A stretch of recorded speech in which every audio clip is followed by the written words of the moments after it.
Okay, comments from residents on non-agenda items. And I have Rhonda and Minerva.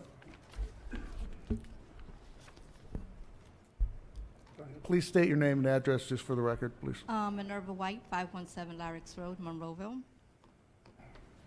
So I'd like to just say before I begin my comments that my comments are, I'm hoping will be proactive. In other words, they're not on anything that's an agenda item or even in discussion. My name is Minerva White. I've been a tax-paying resident of Monroeville for 24 years. I'm the mother of 5 adult children, all whom matriculated through Gateway, and I will not brag on my children. If you have any questions, you could ask Dr. Short. I could brag. In addition, I have worked as a special education paraeducator for the last 14 years. For your personal information and for the public record, I would like to state the minimum qualifications for paraprofessionals. It requires a minimum of an associate's level degree, and you must have all your necessary clearances and complete 20 years of 20 years, ooh, that would be impossible, 20 hours of professional development every year. I myself have a bachelor's in English with a minor in Spanish from Colgate University. I am not alone. We have many highly qualified individuals, one who's even a former NASA engineer. How's that for intimidating? But those of us, but those are just the written specs. You have to be quick thinking, you have to be thick-skinned, you have to be flexible, patient, and adaptable, and that's just in a nutshell. As a paraeducator, I'm required to do whatever the student needs. And some of our students have extensive needs, toileting needs, things that the nurses will not do. It falls to us. Some of our students require assistance with mealtime. That can include feeding, meal preparation, opening packages, containers, and monitoring general lunchroom behavior. But most of their needs are instructional and behavioral. This requires me to be adept at teaching social skills, not just etiquette, but modeling conversation loops so that they can create friendships, teaching them to read body cues so that they can be aware when someone is not interested in what they're talking about, and things of that nature. I also assist with managing behavior. This can include the rehearsal of rules, helping a student become calm after stressful events, and there are other things that fall under that category. And of course, I am responsible for providing academic remediation in the special education classroom and support in other settings, including PE and other specials. I also perform what I call administrative duties, such as classroom setup, preparation of materials, and collection and graphing of data for IEP purposes. All of these things exponentially increase the teacher's ability to spend maximum time with each student. Even with that, the teachers are stretched very thin. So allow me to speak in specifics for a minute. I work at the Gateway Middle School, that's a 7-8 building, where we have 9 periods a day. Subtract from that lunch and 2 teaching preps, during which the students travel to specials. That leaves only 6 periods. 6 periods to teach math, reading, language, science, social studies, social skills, manage behavior, and fill other gaps, usually through intensive teaching. In our classroom, there are a variety of academic levels. The teacher has to determine how to place the students in smaller groups in order to meet their specific needs per IEP goals.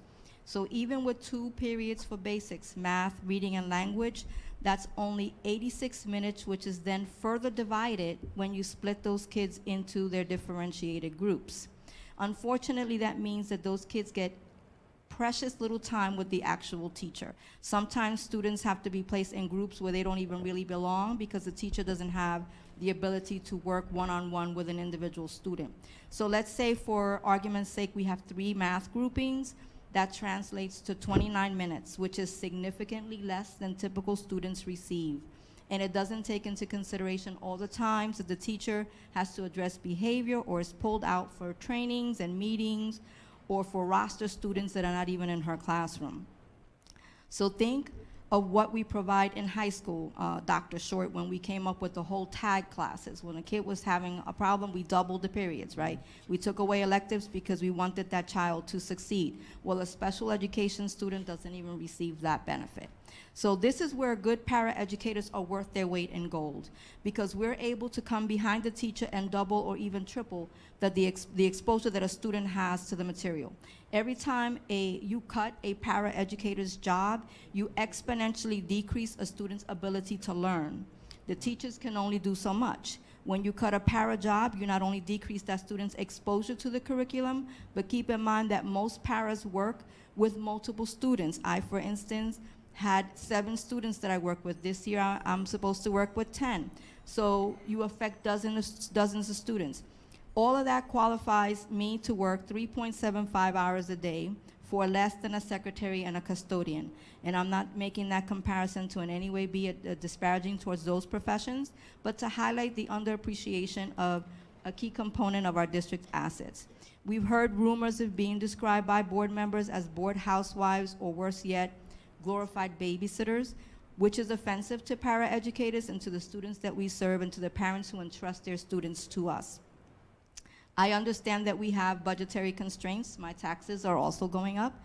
And I understand that when you look at the sheer number of paraprofessionals, it's easy to want to find the way to cut that job.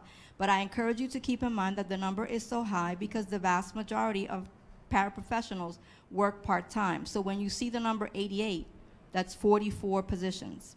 And that's 44 positions to meet the need of 533 students. If you looked at the janitors or the custodians, for instance, they have 44 full-time jobs, but if they work part-time, that would be 88. So I think that we're on par with some of the other jobs that are necessary in the district. And can I say of Kelly Services that the people that we get from there are not permitted to interact with the students to the full extent that we are. So again, that students' needs are not being met. They have no firsthand knowledge of the particulars involving the students' needs, their behavior plans, and they do not know how to remediate across the curriculum. So every time we have a Kelly person in our room, that teacher is spending more time helping that Kelly service person than the students that are in her class. 5 minutes is not enough to describe everything that we do. We have invited school board members and assistant superintendents into our classrooms in the past, and I do want to be, again, proactive. Our contract will be renegotiated next year. I invite you to come in and see what we do, see how vital we are to the classroom, and what a benefit we are to our student body. Thank you for your time and your attention. Thank you. Thank you. My name is Rhonda Wilson. I live at 112 Shangri-La Drive, and I'm also a graduate of Gateway. 2 of my adult children went to Gateway. I've worked for the district as a paraprofessional for the last 11 years. To piggyback on what Mrs. White said, I'm going to give you a little more insight into our daily job. The children who I serve have varying aspects of autism spectrum disorder. For anyone who doesn't know what that is, it can be the most gifted student in the world, but they have a problem being socially accepted, or it can be a student that does not know how to use the bathroom as an adult, cannot speak, cannot function in a room where there's any noise or where the lights are too bright. It's so varied. In order to work with these students, we have to be highly skilled in the following areas: direct instruction, and please stop me if you need explanation for what any of these are: intensive teaching, behavior management, sign language, and instructional remediation. In addition, we must be able to foresee, observe, and document any and all behaviors by antecedent behavior and consequence as they occur. We must implement behavior management strategies and techniques. We must keep ourselves, co-workers, and other students safe when aggressive behavior associated with ASD occurs. We must execute the student's IEP not only within the school, but in vocational programs and field trips, transition the student to other areas of school safely, and provide assistance with hygiene. We provide test and homework support to those students who are in inclusion classes and work with the classroom teachers to ensure that the student is on task throughout their lessons. We must implement, remediate, and shape vocalizations as directed by the speech therapist. We work with the students so that they learn valuable life skills such as making a bed, cooking, doing laundry, cleaning a table, etc. We have implemented feeding programs and hygiene programs. We're responsible for creating materials as determined by the classroom teacher.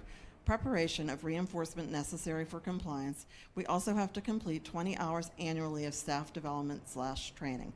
Twice each year, we are assessed by the state of Pennsylvania through the Pennsylvania Autism Initiative to make sure that our classroom is meeting the state standards and best practices. I don't know of any other department in the district that is assessed twice annually, and if there is, please correct me. Additionally, we're required to graph our students' day, including behaviors and their daily tasks, to monitor the students' progress and success. We also document through Access, a Medicare reimbursement program from which the district receives reimbursement, the time we are observing, redirecting, and assisting our students. We must, at any moment, be prepared to change direction and work with a different student.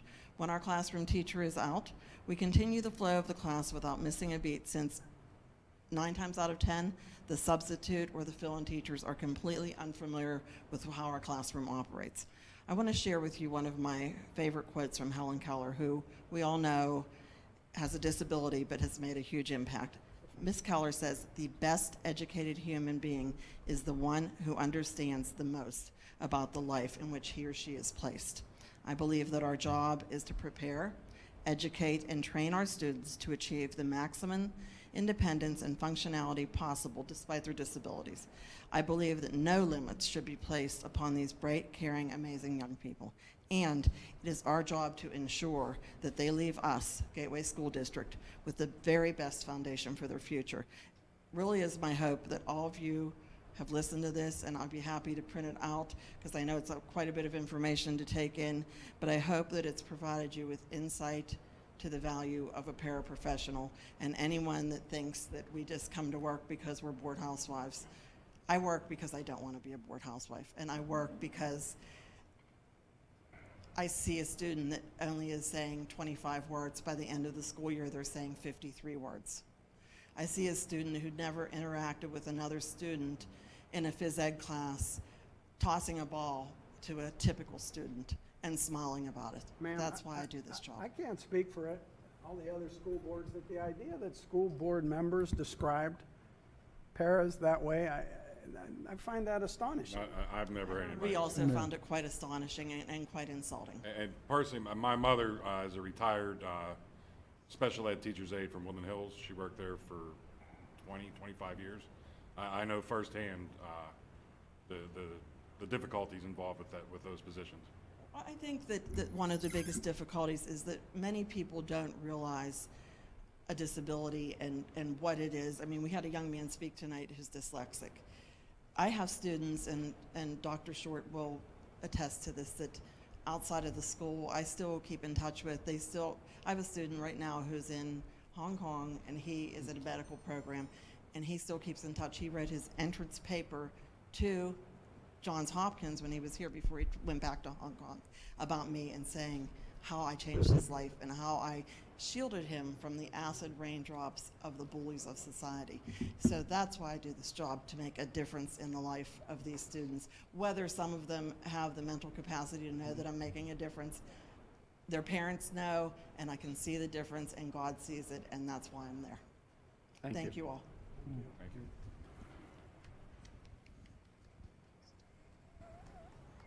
I just want to make a quick comment to you four here. I commend you. I know what it's like to be in your shoes, the difference that makes helping a child. So I want to do it again. So thank you for what you do. The reports. Heather?